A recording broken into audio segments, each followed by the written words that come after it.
Alhamdulillah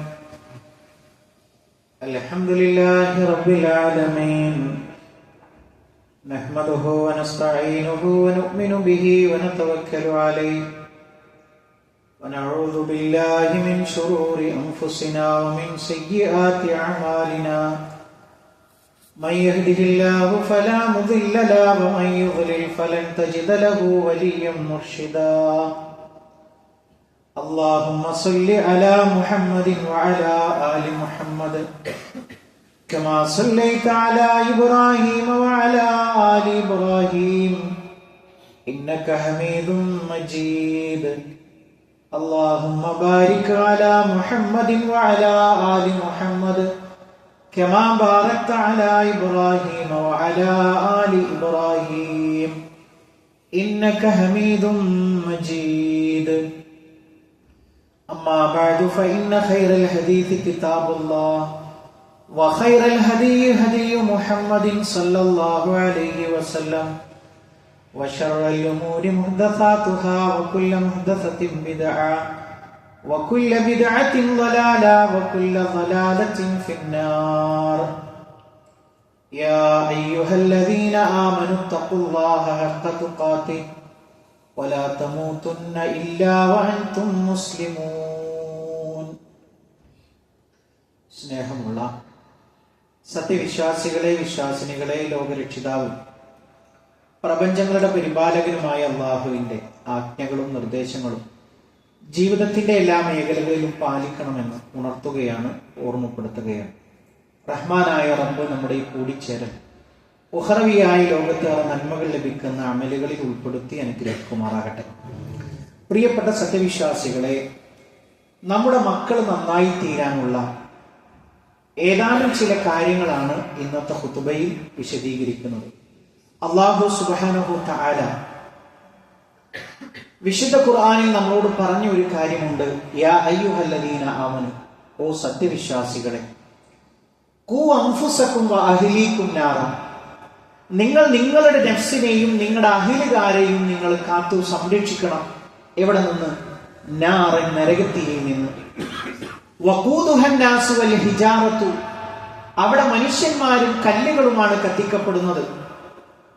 അലൈഹാ മലായികത്തുൻ ഗിലാദുൻ ശിദാദുൻ ലാ യഅസൂനല്ലാഹ മാ അമറഹും വയഫ്അലൂന മാ യുഅ്മറൂൻ, അവിടെ അത്യകോപമുള്ള, അതേപോലെ തന്നെ മല്ലന്മാരായിട്ടുള്ള മാലാഖമാരാണ്, മലായിക്കത്തുകളാണ് അവിടെ ഉള്ളത്.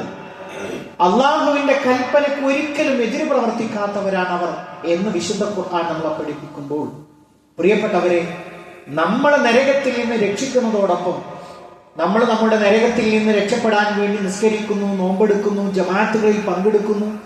ഇതുപോലെ നമ്മുടെ മക്കളെയും നമ്മുടെ കുടുംബങ്ങളെയും നരകത്തിൽ നിന്ന് രക്ഷപ്പെടുത്താൻ വേണ്ടി പരിശ്രമിക്കണമെന്നാണ് വിശ്വാസികളോട് അല്ലാഹു സുബ്ഹാനഹു തആല ഖുർആനിലൂടെ ആവശ്യപ്പെടുന്നത്. പ്രിയപ്പെട്ട സത്യവിശ്വാസികളെ, അവിടെ ഒരു ദയ പോലും പ്രതീക്ഷിക്കേണ്ടതില്ല എന്നുള്ളതാണ് മലായിക്കത്തുകളുടെ കാര്യം എടുത്തുകൊണ്ട് പറയുന്നത്.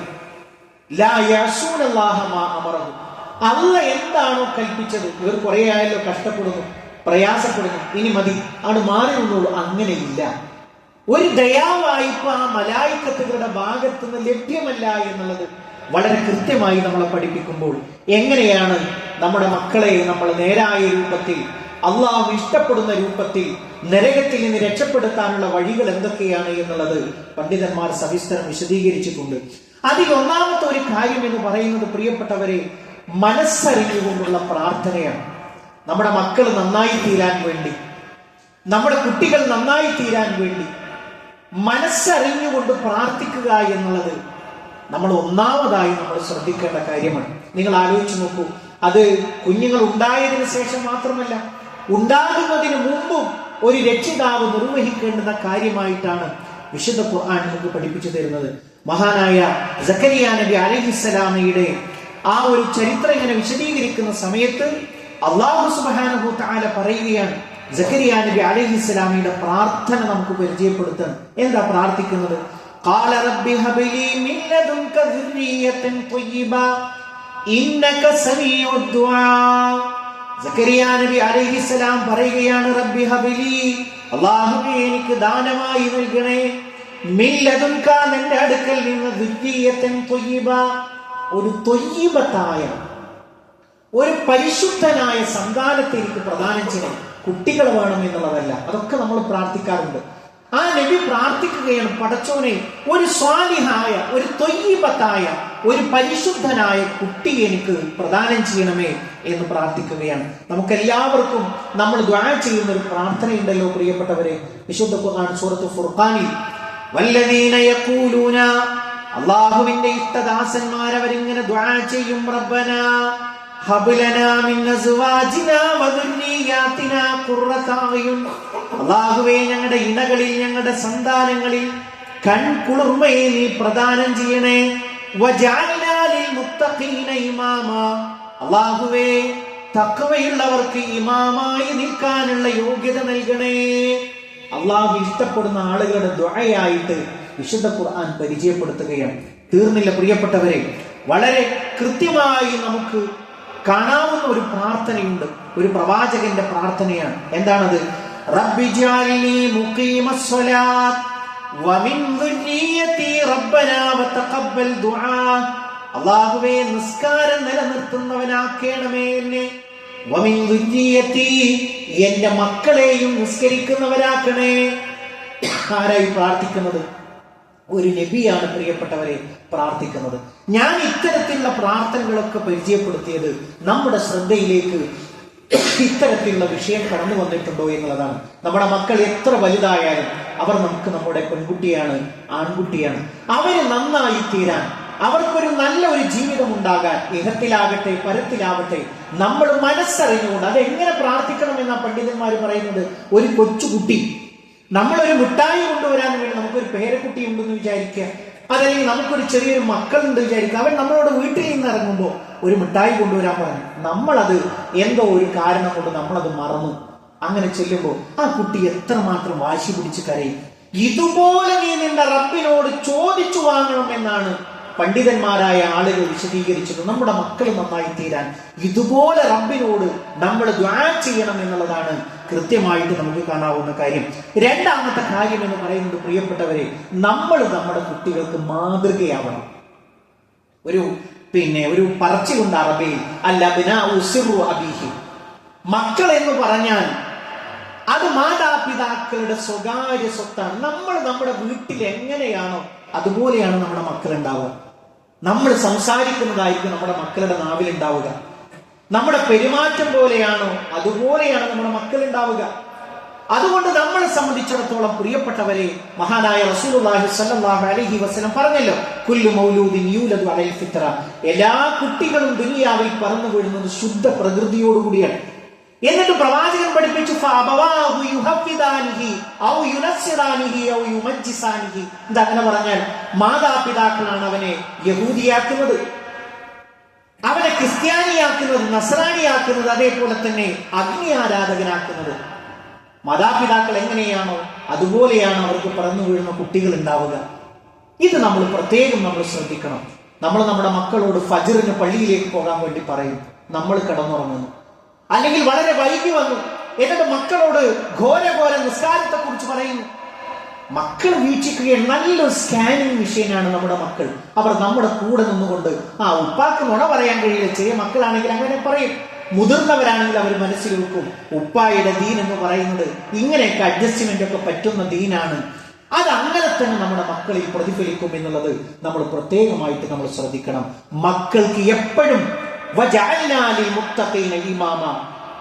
മുത്തഖീങ്ങൾക്ക് ഇമാമായി നിൽക്കാനുള്ള യോഗ്യത അല്ലാഹുവേ നൽകണേ എന്നാണ് നമ്മൾ പ്രാർത്ഥിച്ചത്. ആ യോഗ്യതയിലേക്ക് നമ്മൾ എത്തണം എന്നുള്ളതാണ് രണ്ടാമത്തെ കാര്യം. മൂന്നാമത്തെ കാര്യം എന്ന് പറയുന്നത് പ്രിയപ്പെട്ടവരെ, ശക്തമായ തർബീയത്ത് കൊടുക്കണം.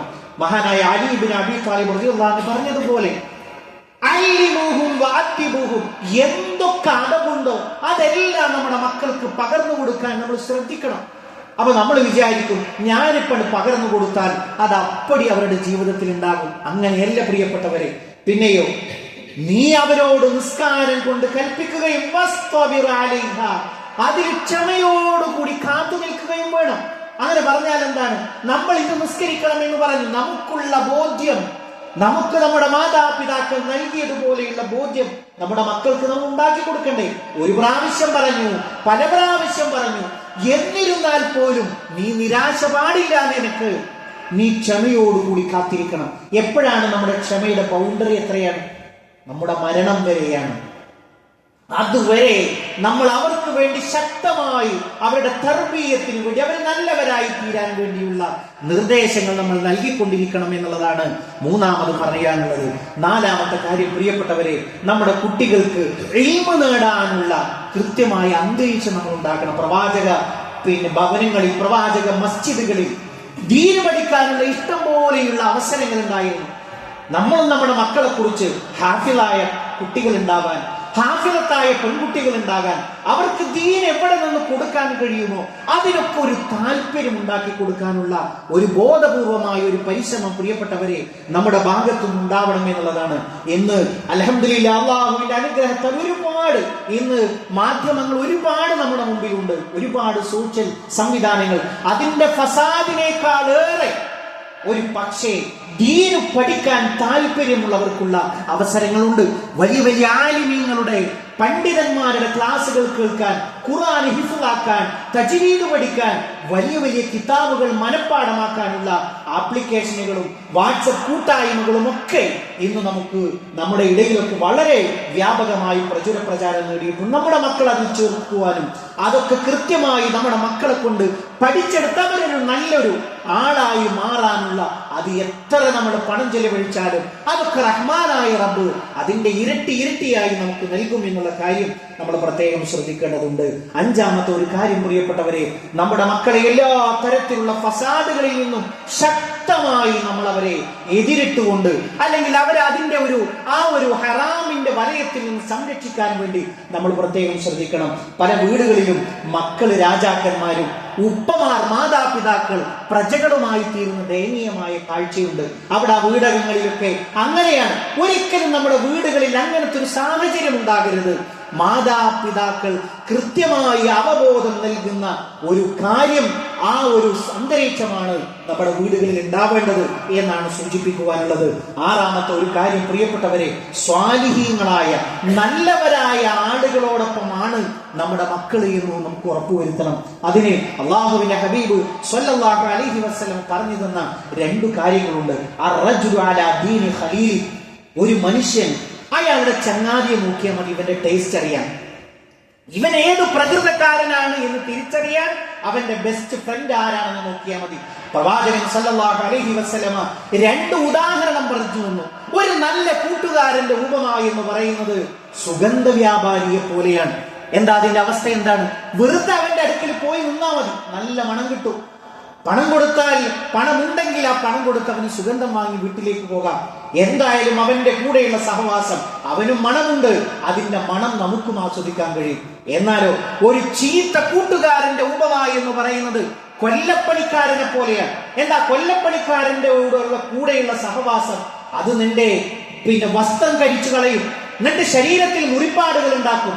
അവന്റെ ആലയിൽ നിന്ന് ഉയരുന്നത് ദുർഗന്ധവും അതേപോലെ തന്നെ തീപ്പൊരികളുമാണ്. അത് നിന്നെ കേടുവരുത്തും, നിന്നെ അപകടം വരുത്തും എന്നൊരു കാര്യം ഒരു ചങ്ങാതിയെ സ്വീകരിക്കുന്നിടത്ത് രണ്ട് ഉദാഹരണമായിട്ട് പ്രവാചകൻ സല്ലല്ലാഹു അലൈഹി വസല്ലം പഠിപ്പിച്ചുവെങ്കിൽ, പ്രിയപ്പെട്ട സത്യവിശ്വാസികളെ, നമ്മുടെ മക്കളുടെ വിഷയത്തിലും നമ്മൾ ആ കൃത്യത നമ്മൾ പാലിക്കണം എന്നുള്ളതാണ് സൂചിപ്പിക്കുവാനുള്ളത്. ഏഴാമത്തെ ഒരു കാര്യം എന്ന് പറയുന്നത്, പ്രിയപ്പെട്ടവരെ, നമ്മുടെ ഉത്തരവാദിത്തമാണ് നമ്മുടെ മക്കളെ നേരായ രൂപത്തിലൂടെ കൊണ്ടുവരിക എന്നുള്ളത്. അത് നമ്മുടെ ഡ്യൂട്ടിയാണ്. പ്രവാചകൻ സല്ലല്ലാഹു അലൈഹി വസല്ലമ ഒരു ഹദീസിലൂടെ നമ്മളെ പഠിപ്പിച്ചു, കുല്ലുക്കും റാഇൻ വകുല്ലുക്കും മസ്ഊലുൻ അൻ റഇയതിഹി, നിങ്ങൾ എല്ലാവരും ചുമതലയുള്ള ആളുകളാണ്. നിങ്ങളുടെ കീഴിലുള്ളവരെ കുറിച്ച്, നിങ്ങളുടെ മക്കളെ കുറിച്ച്, ഭാര്യയെ കുറിച്ച് നിങ്ങളോട് റഹ്മാനായ റബ്ബ് ചോദ്യം ചെയ്യപ്പെടും.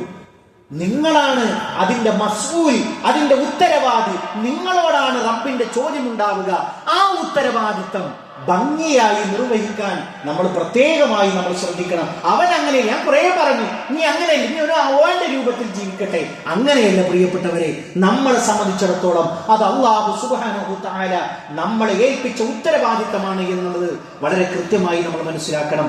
എട്ടാമത്തെ ഒരു കാര്യം പ്രിയപ്പെട്ടവരെ, മഹാന്മാരായ പണ്ഡിതന്മാർ, സ്വഹാബാ കിറാമുകൾ, അവർ അവരുടെ ജീവചരിത്രങ്ങൾ നമ്മൾ അവർക്ക് പഠിപ്പിച്ചു കൊടുക്കണം.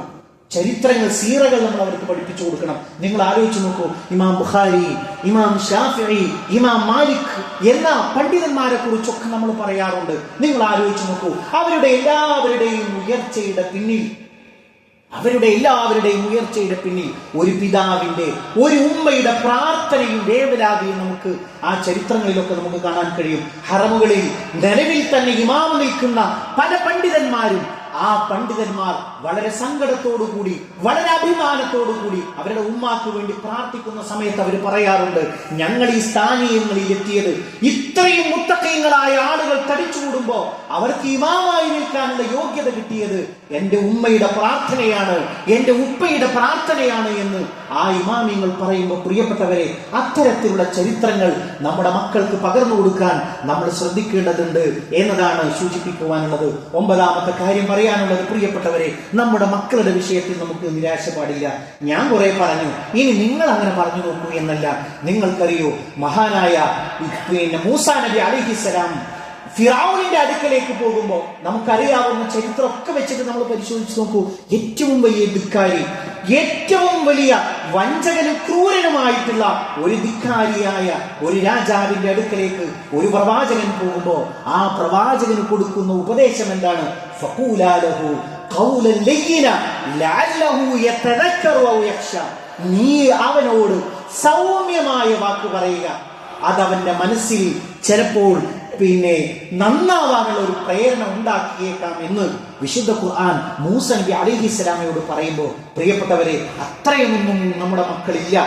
അവരോട് മൃദുവായ രൂപത്തിൽ, വളരെ അവർക്ക് ഹൃദ്യമാകുന്ന രൂപത്തിൽ, ഒരു ഭീഷണിയുടേതല്ല, ഒരു അകൽച്ചയുടേതല്ല, കൂട്ടിപ്പിടിച്ചുകൊണ്ട് വളരെ ഹൃദ്യമായി ആ ഒരു കുട്ടി നന്നാവണം എന്ന അമിതമായ ഒരു താല്പര്യത്തോടു കൂടി നമ്മൾ അവനെ ഉപദേശിക്കുകയും അവനെ നിരന്തരമായി ആ ഒരു രൂപത്തിലേക്ക് കൊണ്ടുവരാനും നമ്മൾ ശ്രദ്ധിക്കണം. നിങ്ങൾക്കറിയോ, മഹാനായ നൂഹ് നബി അലൈഹിസ്സലാം എത്ര കൊല്ലം ജീവിച്ചു എന്നുള്ളതാണ് നമ്മൾ പഠിച്ചത്?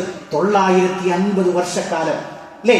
ആ നൂഹ് നബി അലൈഹിസ്സലാമയുടെ മകൻ അവസാനത്തെ ആ ഒരു ലാപ്പിൽ പോലും കപ്പലിൽ എല്ലാവരും കയറി, വെള്ളം ഇങ്ങനെ ഉയർന്നു വരികയാണ്. ആ സമയത്ത് ആ പ്രവാചകൻ നൂഹ് നബി അലൈഹിസ്സലാം സ്വന്തം മകനോട് പറയുന്നുണ്ട്, ഇർകബ് മഅന വലാ തകും മഅൽ കാഫിരീൻ. നിങ്ങൾ ആലോചിച്ച് നോക്കൂ, 950 കൊല്ലക്കാലം ദഅവത്ത് നടത്തിയ ആ ഒരു നബി സ്വന്തം മകന് വേണ്ടി എത്ര കൊല്ലം നീക്കി വെച്ചിട്ടുണ്ടാകും? നമുക്ക് ഊഹിക്കാവുന്നതേ ഉള്ളൂ. അവസാനത്തെ ആ ഒരു സമയത്ത് പോലും പറഞ്ഞു, പൊന്നുമോനെ, ദാ വെള്ളം ഉയർന്നു വരികയാണ്, ഇത് അല്ലാഹുവിന്റെ അദാബാണ്, കേറുമോനെ കപ്പലിലേക്ക്. അപ്പോഴും ആ മകൻ ധിക്കാരത്തോടു കൂടി പറഞ്ഞു, ഈ വെള്ളത്തിൽ നിന്ന് എനിക്ക് ഇസ്മത്ത് നൽകുന്ന, സംരക്ഷണം നൽകുന്ന വല്ല മലയിലും ഞാൻ പോയിട്ട് രക്ഷപ്പെടാം എന്ന് ധിക്കാരപൂർവ്വം പറഞ്ഞു. എന്നിട്ടോ ആ മകൻ അതിൽ പെട്ടുകൊണ്ട് മരണപ്പെടുകയാണ് ചെയ്തത്. എന്നിട്ട് മരണശേഷവും ആ പൊന്നു പിതാവ് മഹാനായ നൂഹ് നബി അലൈഹിസ്സലാം നടത്തുന്ന ഒരു പ്രാർത്ഥനയുണ്ട്, ഫഖാല റബ്ബി ഇന്ന ബിനി മിൻ അഹ്ലി. അല്ലാഹുവേ, എന്റെ പൊന്നുമോൻ, അവൻ എന്റെ കുടുംബമാണ്, അവൻ എന്റെ കുടുംബമാണ്. അള്ളാഹു തിരുത്തുന്നതുവരെ. എന്താ അള്ളാഹു തിരുത്തിയത്? അത് നിന്റെ അകലല്ല, അവൻ കാഫിറായിട്ടാണ് മരണപ്പെട്ടു പോയത് എന്ന് തിരുത്തുന്നത് വരെ ആ ഉപ്പ പ്രാർത്ഥിച്ചുവെങ്കിൽ പ്രിയപ്പെട്ടവരെ, അതിൽ നമുക്ക് വലിയൊരു മാതൃകയുണ്ട് എന്നുള്ളതാണ്. ഓരോ മാതാവിനും ഓരോ പിതാവിനും അതിൽ മാതൃകയുണ്ട് എന്നാണ് പറയാനുള്ളത്. അവസാനിപ്പിക്കുമ്പോൾ പറയാനുള്ളത് അവസാനത്തെ ഒരു കാര്യം പ്രിയപ്പെട്ടവരെ, നിസ്കാരത്തിന്റെ വിഷയമാണ്. നിങ്ങൾ ആലോചിച്ച് നോക്കൂ, ഒരേ ഒരു വിഷയത്തിൽ മാത്രമാണ് നമ്മളോട് തല്ലാൻ വേണ്ടി പറഞ്ഞത്. ഇബാദത്തിന്റെ വിഷയത്തിൽ നിങ്ങൾ 7 വയസ്സായാൽ നിസ്കാരം കൊണ്ട് കൽപ്പിക്കുകയും 10 വയസ്സായിട്ടും നിസ്കരിക്കാത്തതിന്റെ പേരിൽ നിങ്ങൾ അവനെ തല്ലണം എന്ന് പറഞ്ഞത് ഒരേ ഒരു കാര്യത്തിന്റെ വിഷയത്തിലാണ്. നമ്മൾ മരണം വരെ എത്ര വലുതായാലും പ്രവാചകൻ സല്ലല്ലാഹു അലൈഹി വസല്ലമ വീട്ടിലേക്ക് കടന്നു വരുമ്പോ അതിൽ അനസ് റളിയല്ലാഹു അൻഹു ആണ് എന്നാണ് എന്റെ ഓർമ്മ. അവിടെ നിസ്കരിച്ചിട്ടായിരിക്കാം കിടക്കുന്നത്, എന്നാലും ചോദിക്കും, ഗുലാം കുട്ടി നിസ്കരിച്ചോ എന്ന് പ്രവാചകൻ ചോദിക്കുന്നുവെങ്കിൽ പ്രിയപ്പെട്ടവരെ, അത് നമുക്ക് വലിയൊരു മാതൃകയാണ്. കാര്യം എന്താണെന്നറിയോ? ഇന്ന സ്വലാത്ത തൻഹാ അനിൽ ഫഹ്ശാഇ വൽ മുൻകർ. നിസ്കാരത്തിനൊരു പ്രത്യേകതയുണ്ട്. അത് ആത്മാവിലേക്ക് ഇറങ്ങിയ നിസ്കാരമാണെങ്കിൽ എല്ലാ നീചവൃത്തികളിൽ നിന്നും എല്ലാ വേണ്ടാധീനങ്ങളിൽ നിന്നും അത് ആ മനുഷ്യനെ തടഞ്ഞു നിർത്തും എന്നുള്ളതാണ് നിസ്കാരത്തിന്റെ ഒരു പ്രത്യേകതയായിട്ട് പറഞ്ഞിട്ടുള്ളത്. അതുകൊണ്ട് പ്രിയപ്പെട്ടവരെ, നമ്മുടെ മക്കളെ നല്ല രൂപത്തിൽ വളർത്തുവാനുള്ള ചില പണ്ഡിത നിർദ്ദേശങ്ങളാണ് ഇവിടെ സൂചിപ്പിച്ചത്. റഹ്മാനായ റബ്ബ് ഇരു ലോകത്തും വിജയം വരിക്കുന്ന മുഅ്മിനീങ്ങളിൽ മുത്തഖീങ്ങളിൽ നമ്മളെ എല്ലാവരെയും ഉൾപ്പെടുത്തി അനുഗ്രഹിക്കുമാറാകട്ടെ. അൽഹംദുലില്ലാഹി റബ്ബിൽ ആലമീൻ വസ്സലാത്തു വസ്സലാമു അലാ റസൂലിഹിൽ അമീൻ വഅലാ ആലിഹി വസഹ്ബിഹി അജ്മഈൻ. അമ്മാ ബഅദ്. പ്രിയപ്പെട്ട സത്യവിശ്വാസികളെ, വിശ്വാസിനികളെ, ഒരിക്കൽ കൂടി അള്ളാഹുവിന്റെ ആജ്ഞാനിർദ്ദേശങ്ങൾ ജീവിതത്തിന്റെ എല്ലാ മേഖലകളിലും പാലിക്കണമെന്ന് ഉണർത്തുകയാണ്, ഓർമ്മപ്പെടുത്തുകയാണ്. പ്രിയപ്പെട്ടവരെ, ഇസ്ലാം എന്ന് പറയുന്നത് അള്ളാഹുവിന്റെ അടുക്കൽ സ്വീകാര്യയോഗ്യമായിട്ടുള്ള ഒരേ ഒരു മതം ഇസ്ലാമാണ്. അള്ളാഹു കബൂൽ ചെയ്യുന്ന ഒരേ ഒരു മതം അത് ഇസ്ലാമാണ്. ഇസ്ലാമായി ജീവിച്ചെങ്കിൽ മാത്രമേ അള്ളാഹുവിന്റെ അടുക്കൽ രക്ഷപ്പെടാൻ സാധിക്കുകയുള്ളൂ. അത് മാത്രമല്ല, നമ്മളെ സംബന്ധിച്ചിടത്തോളം മുസ്ലിം എന്ന് പറഞ്ഞാൽ തന്റെ എല്ലാ ഇഷ്ടങ്ങൾക്കും മുകളിലായി, തന്റെ എല്ലാ ആഗ്രഹങ്ങൾക്കും മീതെയായി എന്റെ റബ്ബ് എന്നോട് എന്തൊന്നു പറഞ്ഞു അത് മനസ്സിൽ യാതൊരു കറയുമില്ലാതെ അംഗീകരിക്കുന്നവരാണ് മുസ്ലിം എന്ന് പറയുന്നത്. മുസ്ലിം എന്ന് പറഞ്ഞാൽ കീഴൊതുങ്ങിയവൻ എന്നുള്ളതാണ് അതിന്റെ അർത്ഥം. ഈ ഒരു തിരിച്ചറിവ് പ്രിയപ്പെട്ടവരെ, നമ്മളെ സംബന്ധിച്ചിടത്തോളം ഇസ്ലാം ഏറ്റവും കൂടുതൽ പ്രചാരം നേടും എന്നുള്ളത് അള്ളാഹു നമുക്ക് തന്നിട്ടുള്ള ഒരു വാഗ്ദാനമാണ്. ആ ഒരു വാഗ്ദാനം തിരിച്ചറിഞ്ഞത് കൊണ്ടാവാം കോടിക്കണക്കിന് മനുഷ്യന്മാർ ദിനംപ്രതി എന്നോണം ഇസ്ലാമിനെ വിമർശിച്ചും അതിനെ തെറിപറിഞ്ഞും അതിനെ ചെളിവാരിയെറിഞ്ഞും കഴിച്ചുകൂട്ടുന്ന ഒരു സാഹചര്യമുണ്ട്.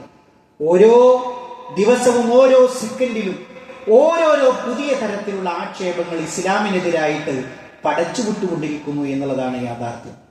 നമുക്ക് എല്ലാവർക്കും അറിയാവുന്നതുപോലെ ദിനേന പത്രമാധ്യമങ്ങൾ, ഇപ്പൊ ചിലപ്പോൾ ഇന്നത്തെ പത്രമാധ്യമങ്ങളിൽ വരെ നമുക്ക് കാണാം ഇസ്ലാം അത് തീവ്രവാദമാണ്, മുസ്ലിമീങ്ങൾ ജിഹാദികളാണ്, അവർ താലിബാനികളാണ്.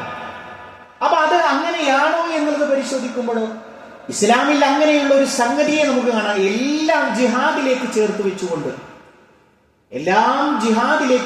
വെച്ചുകൊണ്ട് ഈ ഒരു മതത്തെ അടച്ചാക്ഷേപിക്കുന്ന ഒരു സാഹചര്യം നമുക്ക് കാണാൻ കഴിയും. അപ്പൊ ഇവിടെ എന്താണ് ഇങ്ങനെ ഒരു ആക്ഷേപത്തിന്റെ ഒരു പിന്നിലുള്ളത്? യഥാർത്ഥത്തിൽ ഒരു ഇസ്ലാം എന്ന് പറഞ്ഞാൽ ഇപ്പൊ സാധാരണ നമ്മുടെ ഇടയിലൊക്കെ പല തരത്തിലുള്ള മതവിശ്വാസികളുണ്ട്. അവർക്ക് ആ മതത്തിന്റെ പേരണിഞ്ഞാൽ ആ മതവിശ്വാസിയായി. എന്നാൽ ഇസ്ലാം അങ്ങനെയല്ല. ഇസ്ലാം അങ്ങനെയല്ല. ഒരു ജൂതനായ ഒരു വ്യക്തി ഒരു വിശ്വാസിയോട് ചോദിക്കുന്നുണ്ട്, നിങ്ങൾക്ക് ബാത്റൂമിൽ എങ്ങനെ പ്രവേശിക്കണം എന്ന് വരെ, കളിയാക്കിയിട്ടാ ചോദിച്ചത്, ബാത്റൂമിൽ എങ്ങനെ പ്രവേശിക്കണം എന്ന് വരെ നിങ്ങൾക്ക് പഠിപ്പിക്കപ്പെട്ടിട്ടുണ്ട് അല്ലേ? അപ്പൊ ഈ സ്വഹാബി വരെ പറഞ്ഞു കൊടുക്കുകയാണ്, ഞങ്ങൾക്ക് ബാത്റൂമിൽ എങ്ങനെ പ്രവേശിക്കണം എന്നതുവരെ ഞങ്ങളെ ദീന് പഠിപ്പിച്ചിട്ടുണ്ട്. അപ്പൊ നമ്മളെ സംബന്ധിച്ചിടത്തോളം ജീവിതത്തിൽ ഒരാൾ ഇസ്ലാമിലേക്ക് പ്രവേശിച്ചു കഴിഞ്ഞാൽ മരണം വരെ അവൻ എങ്ങനെയാണ് കഴിച്ചു കൂട്ടേണ്ടത് എന്നുള്ള കൃത്യമായ നിർദ്ദേശം അത് ഇസ്ലാം അതിന്റെ അനുയായികൾക്ക് പറഞ്ഞു കൊടുക്കുന്നു എന്നുള്ളതാണ്. മറ്റൊരു മതത്തിലും അങ്ങനത്തെ ഒരു ഇസ്സത്തില്ല. അതുകൊണ്ട് തന്നെയാണ് അള്ളാഹു ഈ ഒരു മതം മാത്രമേ, അവന്റെ ഈ ഒരു അഖീദ മാത്രമേ സ്വീകരിക്കുകയുള്ളൂ എന്ന് പറയാനുള്ള കാര്യം. അതുകൊണ്ട് പ്രിയപ്പെട്ടവരെ, നമ്മളെ സംബന്ധിച്ചിടത്തോളം ആര് ജിഹാദി എന്ന് വിളിച്ചാലും ആര് താലിബാനി എന്ന് വിളിച്ചാലും അത് നമ്മളെ സംബന്ധിച്ചിടത്തോളം അതൊരു കുറച്ചിലല്ല, നേരെ മറിച്ച് അതൊരു ഇസ്സത്താണ്. കാര്യം ഇത് ഒരാളോടും ശത്രുത പറയുന്നില്ല, ഒരാളെയും വെറുക്കാൻ പറയുന്നില്ല. പിന്നെയോ ഇഹത്തിലും പരത്തിലും നമുക്ക് സമാധാനം കിട്ടുന്നത് ഇത് എന്തൊന്ന് കൽപ്പിച്ചുവോ ഈ ദീന് അത് നമ്മുടെ നന്മക്ക് വേണ്ടിയാണ്, എന്തൊന്ന് വിരോധിച്ചുവോ അതും നമ്മുടെ നന്മക്ക് വേണ്ടിയിട്ടാണ്. അതുകൊണ്ട് നമ്മളെ സംബന്ധിച്ചിടത്തോളം ഒരു മുസ്ലിമായി ജീവിക്കുക എന്ന് പറയുന്നത് അതൊരു ഇസ്സത്താണ്, അതൊരു അഭിമാനമായി നമ്മൾ കരുതുമ്പോഴാണ് നമ്മൾ യഥാർത്ഥത്തിൽ ഇതിന്റെ വാഹകരായി മാറുക എന്നത് മാത്രമാണ് സൂചിപ്പിക്കുവാനുള്ളത്. റഹ്മാനായ റബ്ബ് ഇരു ലോകത്തും വിജയം വരിക്കുന്ന മുഅ്മിനീങ്ങളിൽ മുത്തഖീങ്ങളിൽ നമ്മളെ എല്ലാവരെയും ഉൾപ്പെടുത്തി അനുഗ്രഹിക്കുമാറാകട്ടെ. ഇതേപോലെ അവന്റെ ജന്നാത്തുൽ ഫിർദൗസിൽ ഒരുമിച്ചിരിക്കാനുള്ള ഭാഗ്യം നൽകി അള്ളാഹുവെ ഞങ്ങളെ എല്ലാവരെയും നീ അനുഗ്രഹിക്കണമേ റഹ്മാനെ. അള്ളാഹുവെ ഞങ്ങളുടെ കൂട്ടത്തിൽ രോഗങ്ങളെ കൊണ്ട്, മാറാവേദനകളെ കൊണ്ട് കഷ്ടപ്പെടുന്ന ആളുകളുണ്ട്. പ്രത്യേകം ദുആ കൊണ്ട് വസിയത്ത് ചെയ്ത ആളുകളുണ്ട്. അള്ളാഹുവെ എല്ലാവർക്കും മാനസികവും ശാരീരികവുമായ ശിഫ നീ പ്രദാനം ചെയ്യണമേ റഹ്മാനെ. അള്ളാഹുവെ ഞങ്ങളുടെ കുടുംബ ജീവിതത്തിൽ സന്തോഷത്തെ നീ പ്രദാനം ചെയ്യണമേ റഹ്മാനെ. അള്ളാഹുവെ സ്വാലിഹായ മക്കളെ ഞങ്ങൾക്ക് നീ പ്രദാനം ചെയ്യണമേ റഹ്മാനെ. അള്ളാഹുവെ ഞങ്ങളുടെ ഇണകളിൽ കൺകുളുമയെ നീ പ്രദാനം ചെയ്യണമേ റഹ്മാനെ. അള്ളാഹുവെ ഞങ്ങളുടെ മാതാപിതാക്കൾക്ക് നീ പുറത്തു കൊടുക്കണമേ റഹ്മാനെ. അല്ലാഹുമ്മ ഗ്ഫിർ ലിൽ മുഅ്മിനീന വൽ മുഅ്മിനാത്ത് വൽ മുസ്ലിമീന വൽ മുസ്ലിമാത്ത് അൽഅഹ്യാഇ മിൻഹും വൽ അംവാത്ത് ഇന്നക മുജീബുദ് ദഅവാതി യാ ഖാദിയൽ ഹജാത്ത്. അല്ലാഹുമ്മ അജിർനാ മിനൻ നാർ اللهم أجرنا من النار.